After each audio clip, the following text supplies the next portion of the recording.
Votes. House Bill 2161A, having received a constitutional majority, is declared passed. Clerk will read the bill. House Bill 2216, laying the rights of foster children who are siblings. Recognize Senator Gelser. Thank you, Madam President. I don't know about the rest of you, but if I think about the people in my life with whom I have the most significant and lasting relationship, those would be my brothers. And if you think about the people that know you best in your life, from the time that you are born and are a child to the time that you die, generally that is your brothers and sisters. You share an early childhood experience. You are hopefully beside one another as you marry, as you have children, as you grieve the loss of your parents, and as you go through the trials that a family experiences. I can't imagine what my life would be like without my brothers. And that is why when I started learning more about the experience of foster youth, I was really taken by the stories of foster youth that talked about how a system that is designed to support and help families too often comes between that relationship of brothers and sisters when they are in the foster care system. And if you think about a time of crisis and needing the people near you, that's the time you need your brothers and your sisters the most. And that is why the Oregon Foster Youth Coalition, a leadership organization of youth who have experienced foster care in Oregon, came forward with House Bill 2216, which is a siblings bill of rights for youth that are in care. The idea behind this bill is to ensure that youth are made aware of their right to maintain contact with their brothers and sisters when they're in care, to be placed in the same foster home when possible, to have their ongoing contact considered when an adoption plan is made, to be able to have private communications and regular communications with that brother or sister, and when they're not together, to be aware of changes in that person's life, especially when there are changes to their safety or well-being.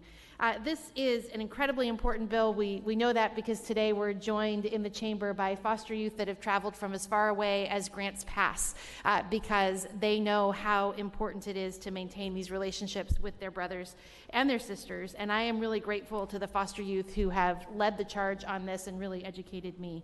One thing that I wanted to put on the record is that the bill over and over again has a phrase that says, as safe and appropriate. So it will say an individual can have contact with their brother and sister as safe and appropriate, may communicate with, be placed with as safe and appropriate. It's really important that foster youth know that that safe and appropriate needs to consider what the youth considers to be safe and appropriate. And if a youth feels that the department is making a decision that is keeping them from their brother or sister that is not appropriate, they have access to the foster care ombudsman.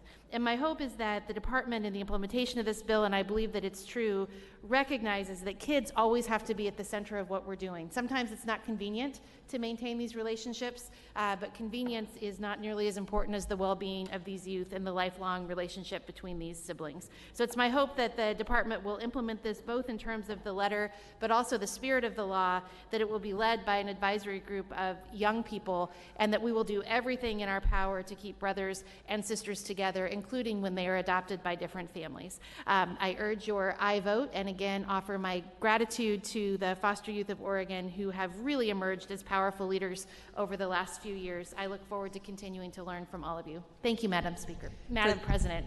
Further discussion? Senator Gelser, do you wish to close? The question now arises upon third reading and final passage of House Bill 2216A. Those of the opinion the bill should be passed will answer aye as their names are called. Those opposed, no. The clerk will call the roll. Monroe.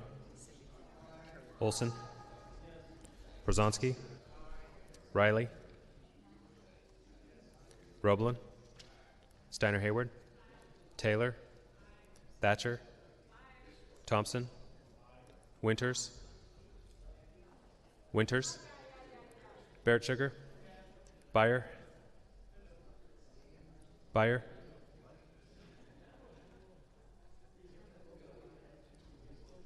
Byer. Boquist. Burdick. DeBoer. Dembro. Devlin. Ferrioli. Frederick. Gelser. Gerard. Hansel. Hass. Johnson. Knope. Cruz. Linthicum. Manning. Monis Anderson. President Courtney. Excused. Johnson. 29 aye votes. House Bill 2216A, having received a constitutional majority, is declared passed.